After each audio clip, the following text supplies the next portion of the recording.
il est déjà temps de conclure. On va prendre ce temps ensemble avec Franck Duménil, Pascal Ribon, que vous connaissez, et Jean-Denis Wales. Et je crois que j'ai bien prononcé.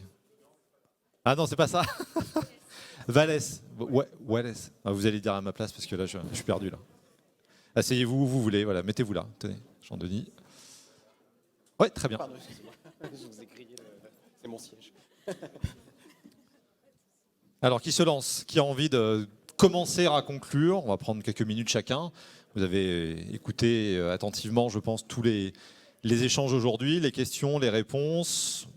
Vous estimez que la petite graine est plantée dans la tête de certains aujourd'hui? Jean-Denis? Moi, je voudrais commencer déjà par un remerciement.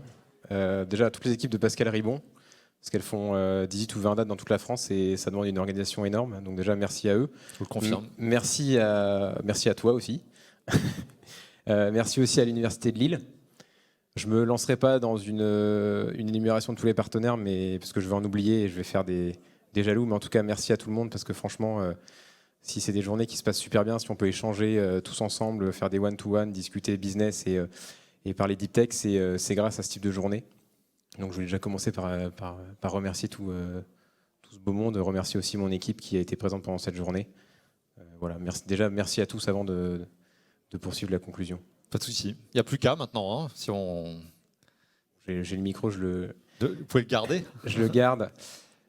Déjà, moi, j'estime que ce type de journée, ça permet de faire certainement germer chez des jeunes chercheurs, jeunes doctorants, peut-être l'idée de se dire, bah tiens, j'ai une super idée, je vais essayer de la mettre en œuvre. Et cette journée permet de dire, bah ok, il y a tout un écosystème.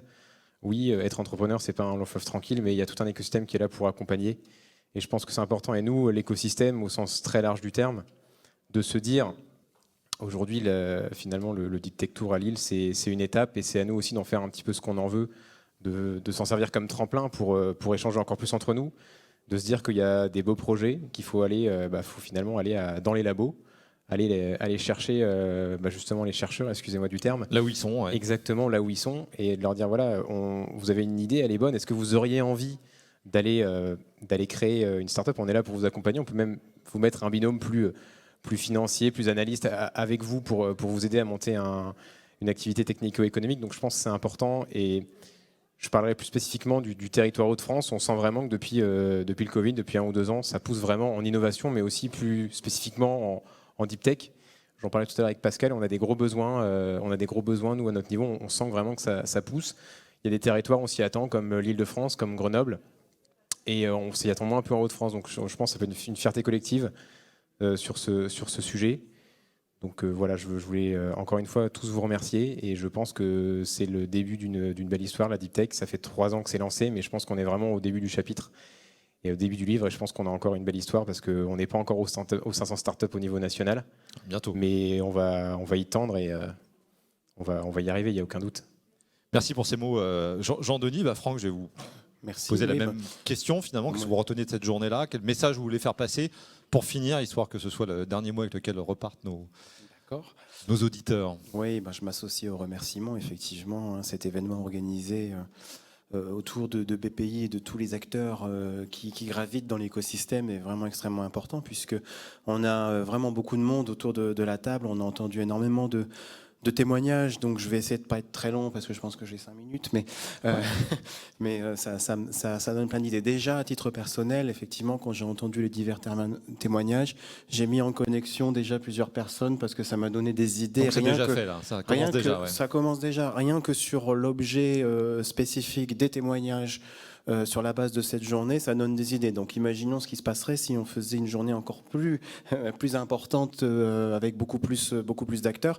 Et en fait, cette journée, on est en train de la créer, ou plutôt un écosystème. On en parlait tout à l'heure. C'est le PUI, c'est le pôle universitaire d'innovation, qui est un projet auquel l'université de Lille et ses acteurs et les acteurs lillois et de la région régionaux vont répondre, afin d'avoir un écosystème d'innovation encore plus intégré, plus fonctionnel, permettant d'avoir un accès à l'innovation beaucoup plus rapide, enfin un système extrêmement vertueux de mise en cohérence, cohésion avec de nouveaux outils, des outils de gouvernance. Et ce que l'on voit sur cet événement aujourd'hui, on pourra vraiment l'amplifier de manière assez extraordinaire.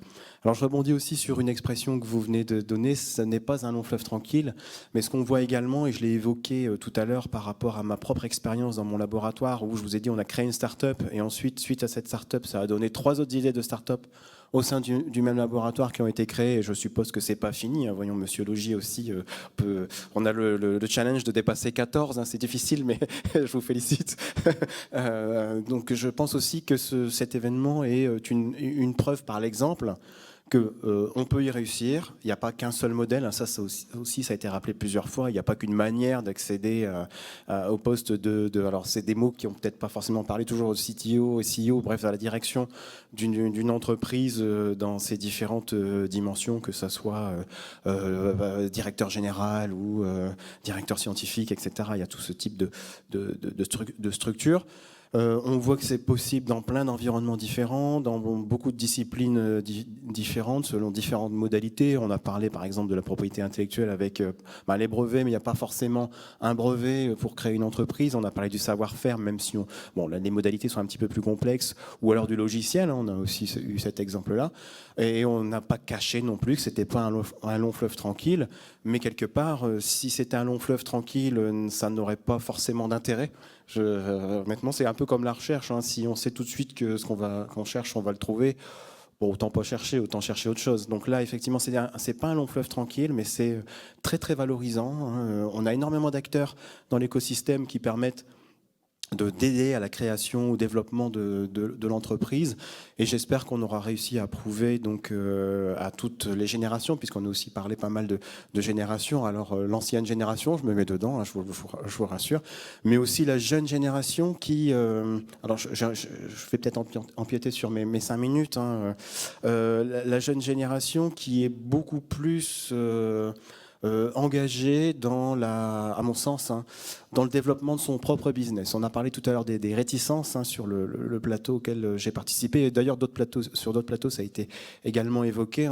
Il y a eu des réticences à une certaine époque d'une certaine partie de la communauté, alors notamment de la recherche, à se lancer dans l'innovation et la création de start-up parce que on passait du côté obscur de la force. Enfin, je vous en passais des meilleurs, c'est évidemment pas ce que je pense. J'espère vous l'avoir démontré tout à l'heure. Mais la nouvelle génération, je ne sais plus où on en est parce qu'il y avait eu la génération XY, je n'ai pas suivi, je ne suis pas sociologue, mais semble beaucoup plus amené à sortir du cadre et à créer sa propre activité. Et je pense que cet événement est aussi un catalyseur pour démontrer une manière intéressante de développer sa propre activité sur ses propres connaissances ou des connaissances qu'on aura détectées dans le milieu académique puisqu'elles y auront été développées. Donc merci à toutes et à tous d'avoir suivi cet événement qui n'est que le début de quelque chose de beaucoup plus gros, notamment au travers du PUI qu'on est en train de construire.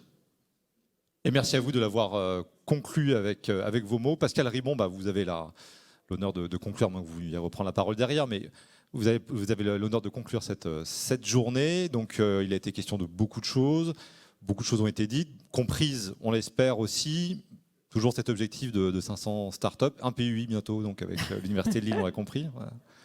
Ça a été dit à l'instant. Oui, tout à fait. Donc, d'abord, moi aussi, un grand merci pour nous avoir accueillis ici pour cette belle journée. Et puis, un grand merci aux équipes qui ont organisé, mais à tout l'écosystème qui a participé, qui s'est mobilisé. Effectivement, chaque fois, ça montre en fait aussi l'envie de l'ensemble des acteurs de travailler ensemble. Et puis, c'est aussi une façon finalement de développer des contacts et de les renforcer et donc de construire cette force du collectif qui nous semble absolument nécessaire pour réussir cette ambition des 500 startups Deep Tech, effectivement, parce qu'aujourd'hui on est à 250.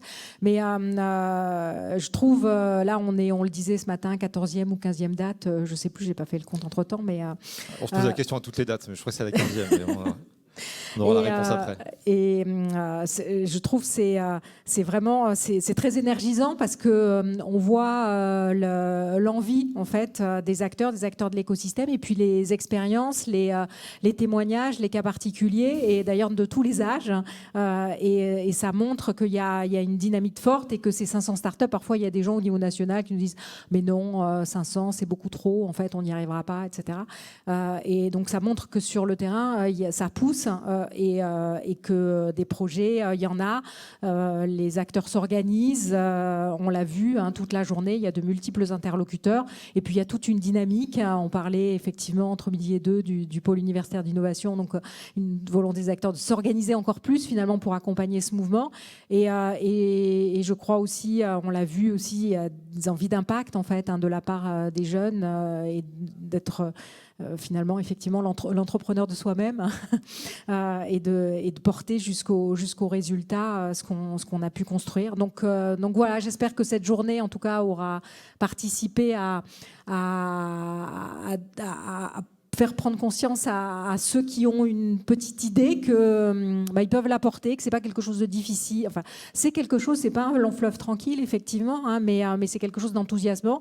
Et puis il y a l'ensemble des acteurs autour qui peuvent être des partenaires à solliciter. Donc même si on a beaucoup, que c'est parfois un peu illisible, il suffit d'en attraper un et puis il vous aidera à trouver les autres. Donc voilà, j'espère que de cette journée sortira quelques projets qui auront un bel avenir et que j'espère aussi que l'ensemble de ces éléments qu'on a filmés aujourd'hui, d'ailleurs comme chaque fois, et qui seront disponibles sur les chaînes BPI France, puis qui seront aussi partagés avec l'ensemble des partenaires qui ont organisé cet événement.